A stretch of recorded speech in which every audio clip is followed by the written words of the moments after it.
আবারও চলে এসেছি নতুন আরেকটা ভিডিও নিয়ে। তো আজকে বানাবো জাফরান চিকেন। তো তার জন্য এখানে আমি 500 গ্রামের মতো চিকেন নিয়েছি। এতে কোনো লেগ পিস বা হ্যান্ড পিস থাকবে না, এখানে একদম সলিড পিসগুলো আমি এখানে নিয়েছি। আর তার সাথে আমি এখানে নিয়েছি মশলা। এখানে আমি হলুদ, লঙ্কা এসব নিয়েছি, কিন্তু আমি এখানে হলুদ ব্যবহার করব না। আজকে চিকেনটা আমি রান্না করব পুরোটাই কেশর দিয়ে, মানে জাফরান দিয়ে করব। তার জন্য আমি টক দই নিয়েছি, এখানে নিয়েছি আদা রসুনের পেস্ট 2 প্যাকেট, আর এখানে দুটো বড় সাইজের পেঁয়াজ নিয়েছি, এখানে নিয়েছি ক্যাপসিকাম, এখানে নিয়েছি টমেটো। তো আজকে যে চিকেনটা রান্না করব এটা আমি পুরোটাই বিনা হলুদে জাফরান দিয়ে। জাফরানটা অবশ্যই একটু পরিমাণে একটু বেশি নিতে হবে, আর সেটা হবে সম্পূর্ণই কাশ্মীরি স্টাইলে। যেহেতু কাশ্মীরি স্টাইলে আমি জাফরান চিকেন বানাবো আজকে, তো আমি এখানে অনেকটা পরিমাণে আমি কেশর নিয়েছি। এখানে অল্প পরিমাণে কেশর নিলে হবে না, একটু বেশি পরিমাণে কেশর নিতে হবে। যেহেতু আমি চিকেনটা কেশরটা দিয়েই বানাবো, এতে হলুদ বা অন্য কোনো মশলা আমি এক্সট্রা ইউজ করবো না, গরম মশলা ছাড়া। তো তার আগে সবার আগে আমি কেশরটাকে আমি একটু জল দিয়ে একটু গুলিয়ে নেব। তো এখানে আমি প্রথমে একটু জল দিয়ে আমি গুলিয়ে নিচ্ছি, নাহলে কালারটা তো ছাড়বে না। তার জন্য আমি কেশরটাকে আগে গুলিয়ে একটু জল দিয়ে একটু ভিজিয়ে রেখে দেব। তো এইগুলো ভাজাভাজি করতে করতে কেশরটা দিয়ে জল মানে কালারটা ছেড়ে দেবে। তো আমি কেশরটাকে জল দিয়ে ভালো করে এখানে ভিজিয়ে রাখলাম। যেহেতু আমি সেটা কাশ্মীরি স্টাইলে বানাবো, তার জন্য আমি এখানে শুধু কেশরটা দিয়েই বানাবো। তার জন্য আমি এখানে কেশরটাকে ভিজিয়ে নিয়েছি। আর এখন আমি উনুনটাকে এবার ধরিয়ে, এবার কড়াটাকে গরম হওয়া পর্যন্ত এটা এইভাবেই ভিজানো থাকবে। তো আমি এটাকে এভাবে ভিজিয়ে রেখে দিলাম। এবার আমি কড়াটাকে ধরিয়ে দিতে যাচ্ছি। রান্নাটা অবশ্যই সাদা তেলে করবেন, লাল তেল একদম ইউজ করবেন না ওতে। তো আমার কড়াটা গরম হোক, তারপর আমি এতে তেল আর পেঁয়াজটা এতে দিয়ে দেব। আর আপনারা চাইলে পেঁয়াজটাকে পেস্ট করে দিতে পারেন, আমি এখানে কুচিয়ে দিচ্ছি। যেহেতু আমার কাছে পেস্ট করাটা একটু থেকে কুচিয়ে দেওয়াটাই একটু আমার বেটার অপশন মনে হয়েছে, তার জন্য আমি এটাকে কুচিয়ে ইউজ করছি। এখানে আমি একদমই পেস্ট করিনি। আর পেস্ট করে হলে আপনারা যদি পেস্ট করে দিতে চান তাও সেটাও ইউজ করতে পারেন। তো আমার কড়াটা গরম হচ্ছে, এবার আমি এতে তেলটা দিয়ে দেব।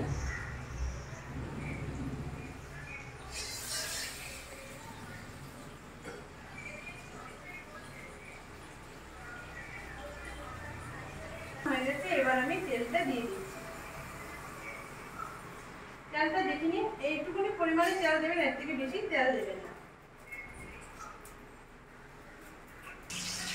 তো আমার তেলটা গরম হয়ে গেছে, এবার আমি পেঁয়াজটাকে একে একে এতে দিয়ে দিচ্ছি। এখানে আমি দুটো পেঁয়াজ নিয়েছি, আপনারা কম বেশি করতেই পারেন, একটাও দিতে পারেন। তো এবার আমি পেঁয়াজটাকে ভালো করে ভেজে নেব। এখানে আমি ক্যাপসিকাম নিয়েছি, টমেটো নিয়েছি। ক্যাপসিকাম আর টমেটোটা দিলে জাফরানের সাথে ভালো একটা, মানে কেশরের সাথে ভালো একটা গন্ধ হয় আর ভালো লাগে খেতে। তো তার জন্য আমি এখানে নিয়ে নিয়েছি ক্যাপসিকাম আর টমেটো। যেহেতু আমি এখানে হলুদে ইউজ করব না, তার জন্য আমি পুরোটা রান্না ক্যাপসিকাম দিয়েই আর কেশর আর টমেটো দিয়েই করব। তো এবার আমার পেঁয়াজটা ভাজা হয়ে গেছে, এবার আমি এতে দিয়ে দেব টমেটোটা। এখানে আমি টমেটো দিয়ে দিচ্ছি। এখানে আমি দুটো টমেটো নিয়েছি, আমি টমেটোটা দিয়ে দিলাম। এবার টমেটোটাকে আমি এবার এতে ভালো করে ভেজে নেব, পেঁয়াজের সাথে মিশিয়ে নেব। তো এবার টমেটোটার মধ্যে এবার আমি দিয়ে দেব আদা রসুনের পেস্ট। টমেটোটা দিয়ে দিয়েছি, এবারই আমি সাথে সাথে আদা রসুনের পেস্টটা দিয়ে দেব। তো আমি এখানে 2 প্যাকেট আদা রসুনের পেস্ট নিয়েছি, আমি 2 আদা রসুনের পেস্টে আমি এতে দিয়ে দেব। আর আপনারা অবশ্যই সেটা পেস্ট ব্যবহার করবেন না, আপনারা সেটা শিলনোড়ায় বেটে বা ব্লেন্ডারে বানিয়ে তারপরে দেবেন। তো এবার আমি এটাকে ভালো করে মিশিয়ে নিচ্ছি। এটাকে ভালো করে ভেজে নিতে হবে, না হলে আদা রসুনের একটা কাঁচা গন্ধ রয়ে যায়। তার জন্য আদা রসুনের পেস্টটাকে ভালো করে ভেজে নিতে হবে। আমিও ভেজে নিচ্ছি। আর একসাথে টমেটো দিয়ে জলও ছাড়বে, টমেটোটাও জল ছেড়ে আদা রসুনের সাথে ভালো করে মিশে যাবে, মিশে ভাজা হয়ে যাবে। ভালো করে কষিয়ে নিতে হবে।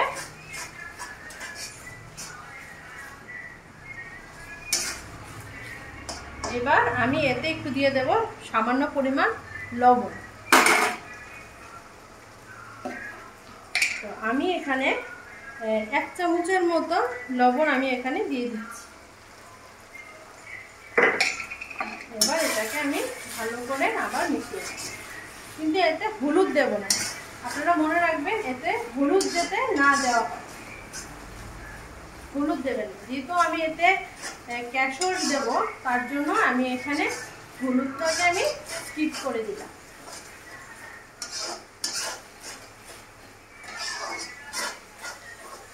ভালো করে এইভাবে আরেকটু টাইম নিয়ে কষাতে হবে। এইভাবে কন্টিনিউ নেড়ে নেড়ে কষাতে হবে।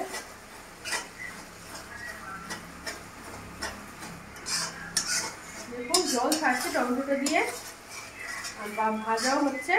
তো সেটা ভাজা হোক, তারপর আমি এতে মশলা দেব। তো আমার কষানোটা দেখুন টমেটোটা পুরো গলে গেছে, আর আদা রসুনের পেস্টটাও একদম ভাজা হয়ে গেছে। এবার আমি এতে দিয়ে দেব একটা ক্যাপসিকাম। এখানে আমি একটা গোটা ক্যাপসিকাম নিয়েছি, বড় সাইজের। এই পুরোটা ক্যাপসিকাম আমি এখানে দিয়ে দেবো। আমি এখানে দিয়ে দিলাম। এবার আমি ক্যাপসিকামটাকে ভালো করে মশলার সাথে একটু হালকা করে ভেজে নেব। এইভাবে একটু ঘুরিয়ে ঘুরিয়ে একটু ভেজে নিতে হবে ক্যাপসিকামটা ভাজা হওয়ার পর তারপর আমি এতে চিকেনগুলো দিয়ে দেবো। তারপর চিকেনটাকে আমি মশলার সাথে ভালো করে ভাজি। এবার আমি এতে দিয়ে দেবো চিকেনগুলোর সাথে ক্যাপসিকামগুলো হালকা করে ভাজা হয়ে যাবে। তো এবার আমি চিকেনগুলো এখানে দিয়ে দিচ্ছি। একে একে আমি সব চিকেন এখানে দিয়ে দিলাম।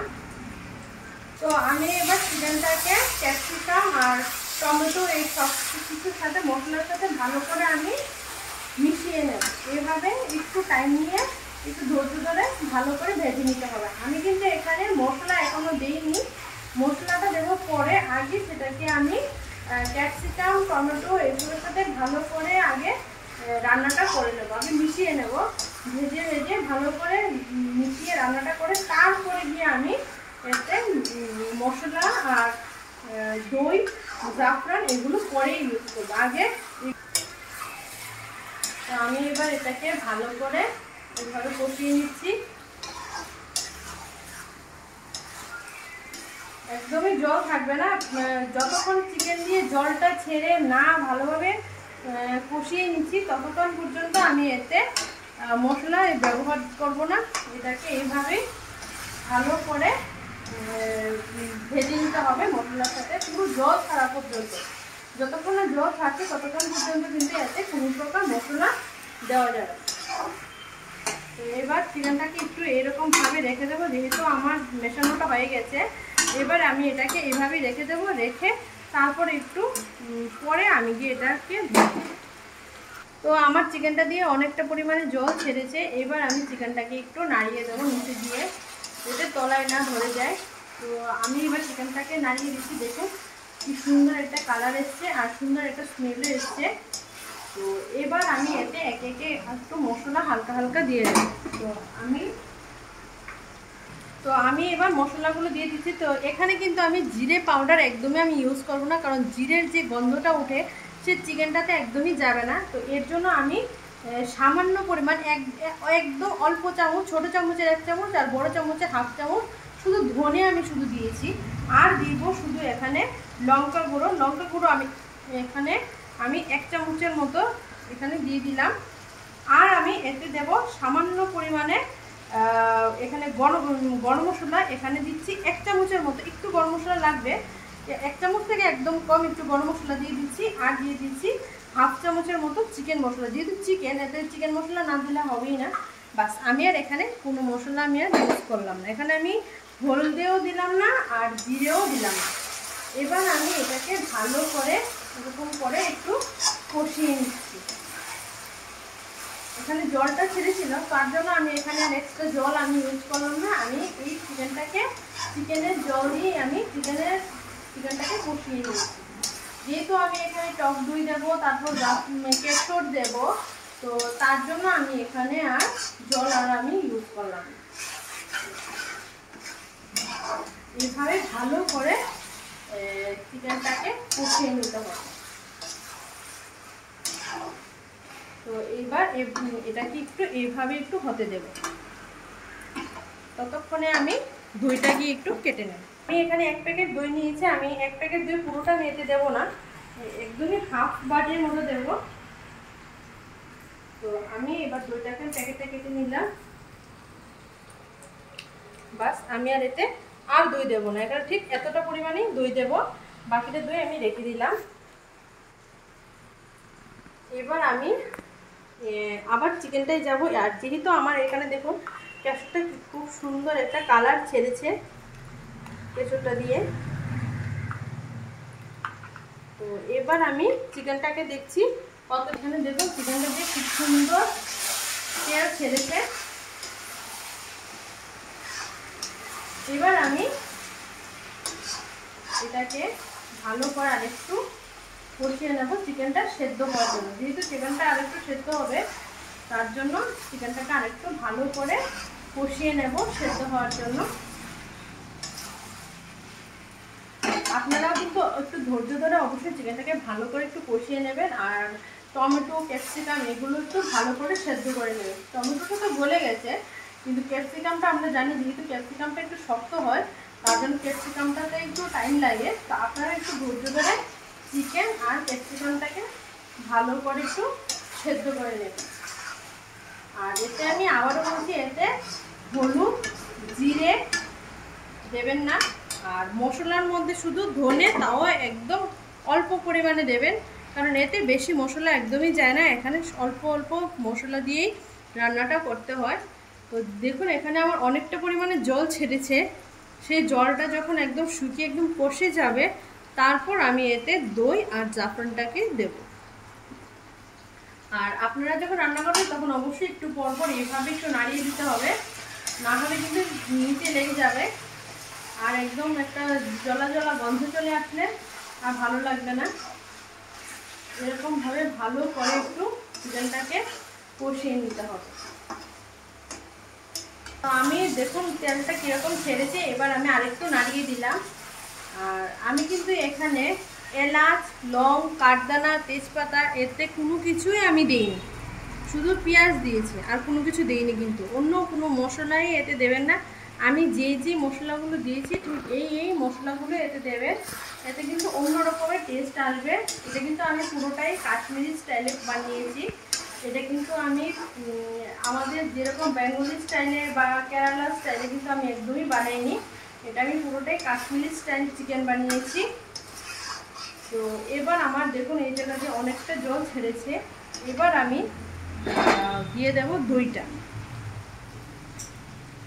তো আমি এবার দইটাকে একটু চামচ দিয়ে ফাটিয়ে নেব। আমি এটা কেশরের চামচটা নিয়েছি, একটু হলদে হলদে হয়ে যাবে। তো তার জন্য আমি এখানে এইভাবে একটু দইটাকে একটু চামচ দিয়ে একটু ভালো করে একটু ফাটিয়ে নিতে হবে। আপনারা ব্লেন্ডারও করতে পারেন বা হ্যান্ড ব্লেন্ডার থাকলে সেটাতেও করতে পারেন। তো এবার আমি দইটাকে দিয়ে দেব এখানে। এখানে কিন্তু জল আমি একদমই দেব না। এবার আমি চিকেনটাকে একটু ভালো করে দইটার সাথে মাখিয়ে নেব। দেখুন এখানে কীরকম পরিমাণে তেল ছেড়েছে আর দইটার সাথে ভালো করে মিশেও গেছে।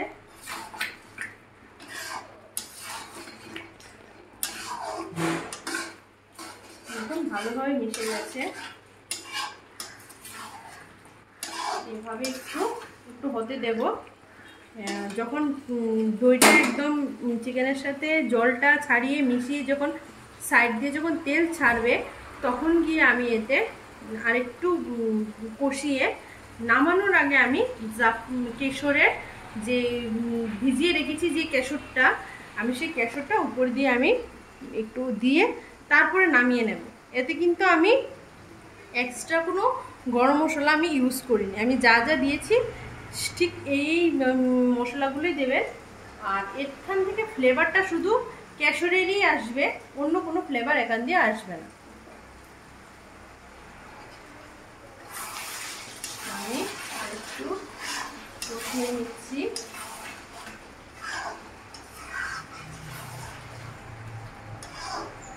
দেখুন কি সুন্দর একটা কালার চলে এসছে। আর একদম জলটা শুকিয়ে পুরো দইটা ছাড়বে। তো আমি আরেকটু নাড়িয়ে দিচ্ছি, যেহেতু চিকেন থেকে জলটা ছেড়েছে, দই দিয়ে জল ছেড়েছে। তো আমি এটাকে এবার চিকেনটাকে একটু নাড়িয়ে দিচ্ছি। এখানে আমি কিন্তু পুরোটাই কিন্তু কাশ্মীরি স্টাইলে কেশর চিকেন বানিয়েছি, পুরোটাই কেশর দিয়ে হচ্ছে।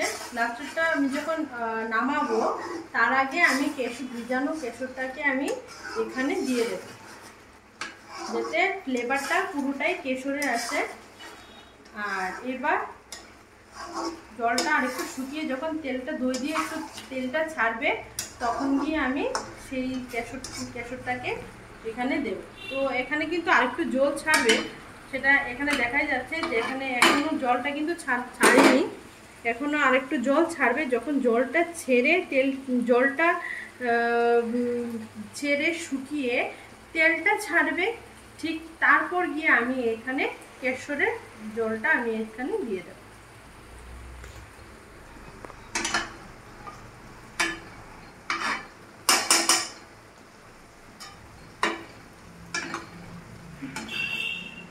ভিডিও রানি।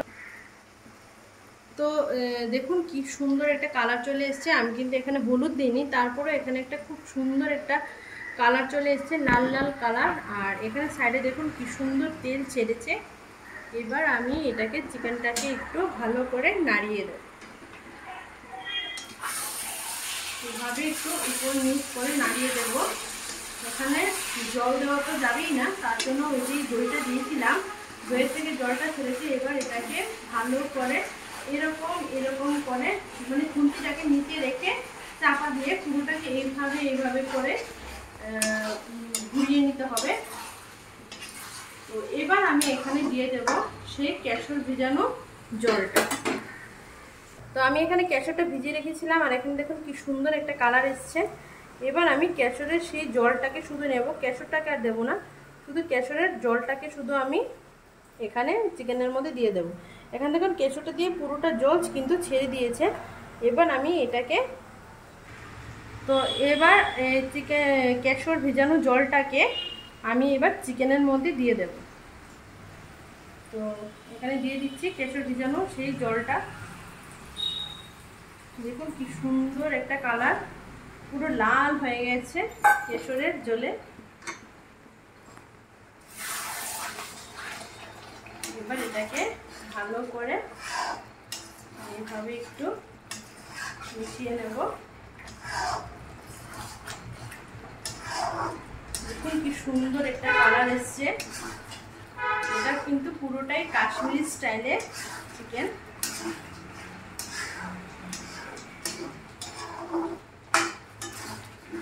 খুব সুন্দর একটা কালার, খুব সুন্দর একটা গন্ধ, সবটাই আমি পাচ্ছি।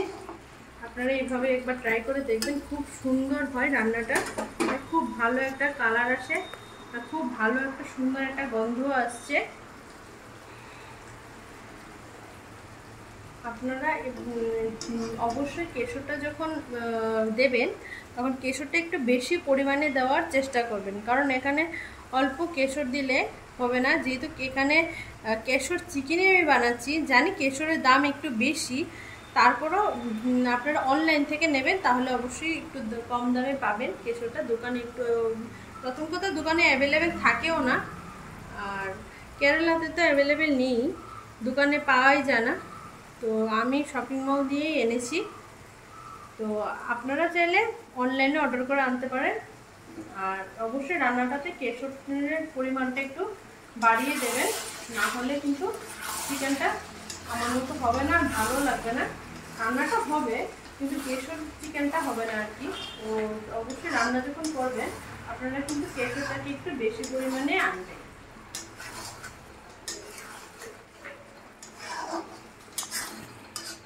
দেখুন কি সুন্দর এখানে জল ছাড়ছে, এখানে জল ছেড়ে এখানে তেলটাও ছেড়েছিল। তো জলটা যখন ছেড়েছে চিকেনে তখন কিন্তু চিকেনটাকে ভালো করে আমি কষিয়েছি। তো সেই জলটা ছেড়ে চিকেনটা সেদ্ধ হয়ে গেছে। তারপর আমি কি দইটা দিয়েছি। তো আপনারাও কিন্তু যখন চিকেনটা রান্না করবেন চিকেনটাকে ভালো করে নাড়বেন যাতে জলটা ছেড়ে দেয়। জলটা ছাড়ার পর তারপর আস্তে আস্তে নাড়বেন, তাহলে দেখবেন চিকেনটা ভালো প্রপার সিদ্ধ হয়ে গেছে আর দইটার সাথে দইয়ের থেকে ভালো একটা কালারও ছেড়ে দিয়েছে। তো দেখুন আমার এখানে সাইডে কি সুন্দর তেল ছেড়েছে দই দিয়ে। যেহেতু কাশ্মীরের ওরা ভেড়ার দুধ দিয়ে দই বানায়, সেই দুধটা দিয়ে দই বানায় বলে আর একটু বেশি তেল ছাড়ে। আমরা এখানে প্যাকেটের দই ব্যবহার করি বলে আমাদেরটা একটু অল্পই ছেড়েছে। যাই হোক, তো আমার প্রায় মোটামুটি হয়েই গেছে। আমি আরেকটু নাড়িয়ে দিলাম।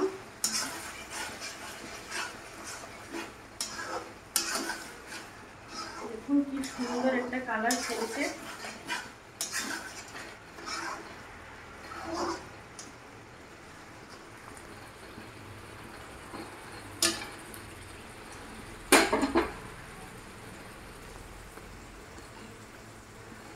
তো আপনারা যখন চিকেনটা রান্না করবেন তখন কিন্তু খুন্তিটা একটু পরপর চালাতে থাকবেন। যদি আপনারা খুন্তিটা না চালান তাহলে কি হবে, নিচে দিয়ে লেগে যাবে। যেহেতু আমি এখানে দই দিয়েছি তো তার জন্য নিচে লেগে যাওয়ার চান্সটা একটু বেশি। তার মধ্যে আবার এখানে জলও দিইনি। তো তার জন্য আপনারা যখন চিকেনটা রান্না করবেন তো অবশ্যই খুন্তিটাকে বারংবার উল্টে পাল্টে চালাতে থাকবেন। তাহলে কি হবে, চিকেনটা নিচে লেগেও যাবে না আর চিকেনটা সুন্দর রান্নাও হবে। আর নিচে যদি লেগে যায় তাহলে জলে গেলে সেই জাফরানের কেশরের গন্ধটা তো আসবেই না, আর বরঞ্চ সেটা গন্ধটা বাজে হয়ে যাবে। তো তার জন্য যখনই আপনি রান্নাটা করবেন অবশ্যই খুন্তিটাকে একটু পরপর নাড়াতে থাকবেন। যেহেতু আমি একটু পরপর খুন্তিটাকে নাড়াচ্ছি যাতে নিচে না লেগে যায়।